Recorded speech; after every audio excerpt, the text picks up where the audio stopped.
दूं, हमारे भगवान श्री कृष्ण जब उज्जैन में पढ़कर आए तो 64 दिन में 64 कलाएं सीख कर आए थे। 64 दिन में क्या सीख कर आए? भगवान ने 64 दिन पढ़ाई की है, केवल भगवान कृष्ण ने। और वो 64 दिन में 64 विद्याएं कौन कौन सी थी, मैं कुछ विद्याएं आपको बता रहा हूं। भगवान ने 64 दिन में कौन कौन सी विद्याएं पाई, सुनना। गान विद्या, संगीत में भगवान ने पीएचडी की एक ही दिन में,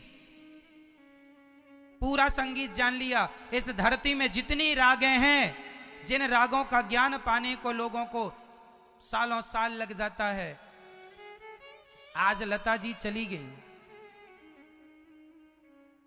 लता जी ने इतना सुंदर, इतने सुंदर सुंदर गीत गाए कि आज तक हम सभी लोग, जब तक ये धरती रहेगी, जब तक ये जगत रहेगा, आध्यात्म जगत, तब तक लता जी के गीतों को लोग सुनेंगे।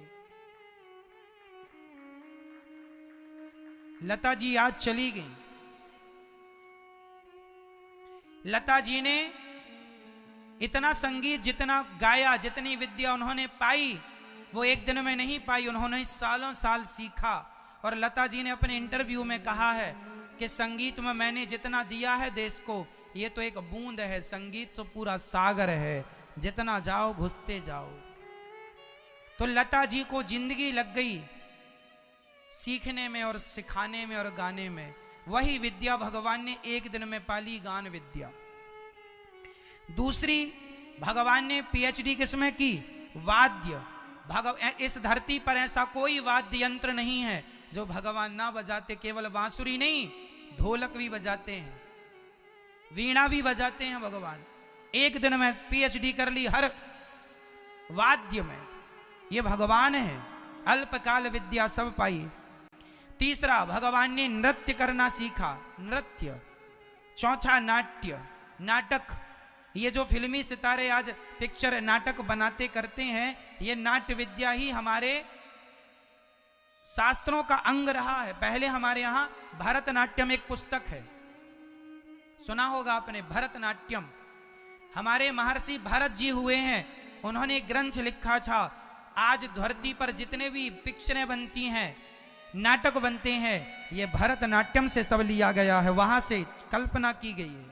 हमारे शास्त्र में सब कुछ समाया हुआ है। भगवान बहुत अच्छे इस प्रकार के विद्वान थे। चित्रकारी, चित्रकारी भगवान ने सीखी। खेल, बैल बूटे बनाना, जितना भी काम है गृहस्थी में, जो जो निर्माण लगता है, सब कुछ। इसके बाद फूलों से भगवान श्रृंगार करते। ये जो महिलाएं पहनती हैं ना श्रृंगार, बाले, झुमके, वेंदी, इनका आविष्कार भगवान ने किया। भगवान ने ये विद्या सीखी थी। अच्छे अच्छे आभूषण पुष्पों के बना बना के अपनी पत्नियों का भगवान श्रृंगार किया करते थे। कई बार, एक बार राम जी सीता जी का श्रृंगार कर रहे थे, तब जयंत ने चोंच मारी। चर्चा लंबी है, नहीं सुनाएंगे हम ये सभी चर्चाएं। अभी आपको ये बताएं कि भगवान ने 64 विद्याएं सीखी। 64 में बातें बताऊं तो टाइम लग जाएगा, मैं खास खास बताऊं। इसमें क्या क्या है सुनो। मणियों के रंग की पहचान और खानों की पहचान। जो खान होती है ना, खदान, कोयला की खदान, हीरे की खदान, इन खदानों की पहचान भगवान को थी कि यहाँ कोयला है, कि यहाँ खदान में हीरा है। ये सब विद्याएं पुरानी है। बड़े बड़े पुल बनाना, बड़े बड़े घर बनाना, जैसे आज बड़े बड़े इंजीनियर लोग पुल की डिजाइन करते हैं इत्यादि। नदी से इस पार से उस पार जो बनता है सब सिस्टम, पूरी गणित भगवान जानते थे। सब आविष्कार करना। यहां यह भी लिखा है यंत्र बनाना। इतना ही बताऊंगा मैं आपको। यंत्र बनाना, भगवान नाना प्रकार के यंत्र बनाना जानते थे। जैसे आज की भाषा में साइंस कहते हैं, भगवान सबसे बड़े साइंटिस्ट थे। यदि हमारे ग्रंथों में साइंस की बातें ना होती तो दुनिया में बाइबल पढ़ लो, कुरान पढ़ लो, उनमें कहीं भी साइंस का कोई लेना देना नहीं है। वहां विमानों की कोई बातें नहीं है, पर हमारे वेद पुराणों में साइंस की बातें हैं। हमारे वेद पुराणों में मिलता है कि हमारे यहाँ पर रावण के पास पुष्पक विमान था। तो विमान था मतलब उड़ने वाला एक सिस्टम था, मतलब हमारे यहाँ साइंस है, हमारे ग्रंथों में साइंस है। हाँ या ना? तो हमारे भगवान ये सारी चीजें जानते हैं, पर हम लोग इसलिए नहीं आविष्कार करते कि इससे मानव जाति संकट में पड़ जाएगी।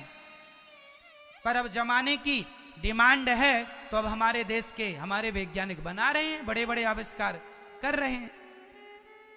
कुल मिला के मनुष्य वही है जो अपना लोक परलोक संवारने की बात करे और उस क्षेत्र में काम करे, वही मनुष्य है। पूर्ण मनुष्य केवल भारत के लोग ही हैं, अन्य तो लोग नहीं जानते कि पुण्य क्या है, पाप क्या है।